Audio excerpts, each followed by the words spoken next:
السلام علیکم۔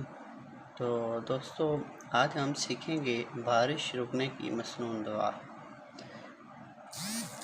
اللہم حوالينا ولا علينا اللهم على الأكام والضراب وبطون الأودية ومنابت الشجر۔ اس کا اردو ترجمہ ہے: اے اللہ، بارش ہمارے ارد گرد برسا، ہم پر نہ برسا۔ اے اللہ، ٹیلوں، پہاڑوں، وادیوں اور درختوں کی جگہ پر بارش نازل فرما۔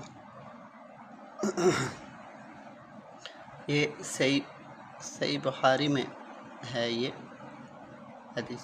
تو پیارے دوستو، اگر روزانہ آپ مسنون دعائیں سننا چاہتے ہیں، یاد کرنا چاہتے ہیں، تو ہمارے اسلامک چینل کو، ڈیلی اسلامک دعا کو ضرور سبسکرائب کیجیے گا، بیل آئیکن کے بٹن کو پریس کیجیے گا، اور ویڈیو اچھی لگے تو لائک کمنٹس بھی کرتے رہیے گا۔ جزاکم اللہ الخیرہ۔